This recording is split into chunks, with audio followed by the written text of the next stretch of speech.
This video is edited for entertainment purpose only and not to hurt anyone's feelings. So please don't take it serious. Only enjoy.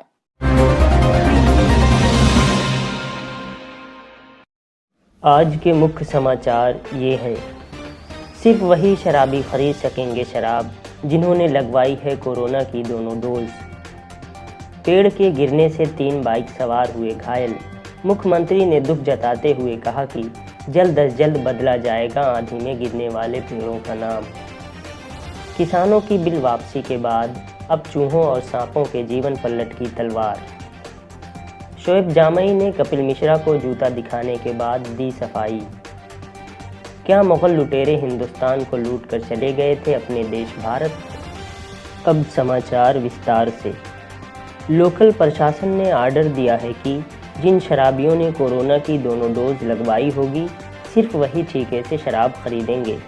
शराबियों की ईमानदारी, अनुशासन और निष्ठा को बुनियाद बनाकर उनसे पूछा जाएगा कि क्या उन्होंने कोरोना वैक्सीन की दोनों डोज लगवा ली है। अगर वो कहेंगे हाँ तो उन्हें शराब खरीदने की परमिशन होगी, वरना नहीं।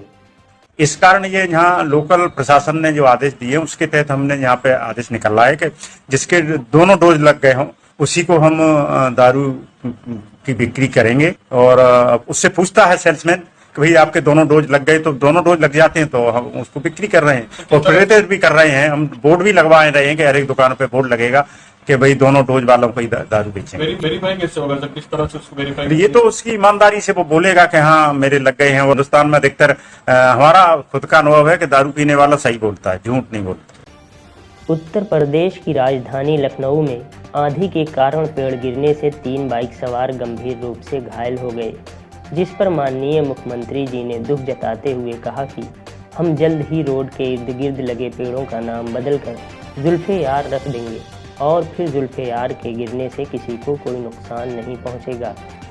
साथ ही साथ उन्होंने ये भी कहा कि पुलिस के अलावा दूसरे लोग बाइक पर ट्रिपलिंग ना करें और मस्तिष्क सुरक्षा कवच यानी हेलमेट का प्रयोग अवश्य करें। हालांकि उनकी पार्टी के कुछ दूसरे कद्दावर नेताओं ने कहा कि हमें पेड़ के लिए जुल्फ़े-यार का नाम उचित नहीं लग रहा। हम चाहते हैं कि जुल्फ़े-यार के बजाय प्रेमिका का झोंटा नाम रखा जाए। देखने वाली बात ये होगी कि पेड़ का नाम बदलकर जुल्फ़े-यार रखा जाता है या प्रेमिका का झोंटा।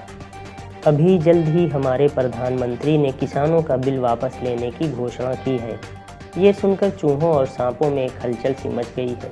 उन्हें लगता है कि कहीं प्रधानमंत्री उनका भी बिल वापस न ले लें। अगर ऐसा हुआ तो वो CAA और NRC लागू होने से पहले ही घर से बेघर हो जाएंगे।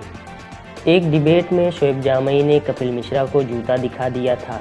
कड़ी आलोचना के बाद अब शोएब जामई सफाई देते हुए ये कह रहे हैं कि उन्होंने नया जूता खरीदा था जिसे वो दर्शकों को दिखाकर ये पूछना चाहते थे कि उनका जूता कैसा है। भला वो ऐसे आदमी को क्यों जूता दिखाएंगे जिसकी शक्ल खुद जूते जैसी है। कई हिंदुस्तानियों का ये मानना है कि मुग़ल शासक क्रूर और लुटेरे थे जो हिंदुस्तान को लूटकर अपने देश भारत वापस चले गए थे और उनकी मृत्यु वहीं उनके देश भारत ही में हुई। वो तो अच्छा हुआ कि उस समय इंग्लैंड से हमारे अच्छे संबंध थे जिनकी मदद से हमने अपने देश को मुग़लों से आज़ाद कराया। अब इसमें कितनी सच्चाई है और कितना झूठ, इसके बारे में तो इतिहासकार ही अच्छी तरह बता सकेंगे।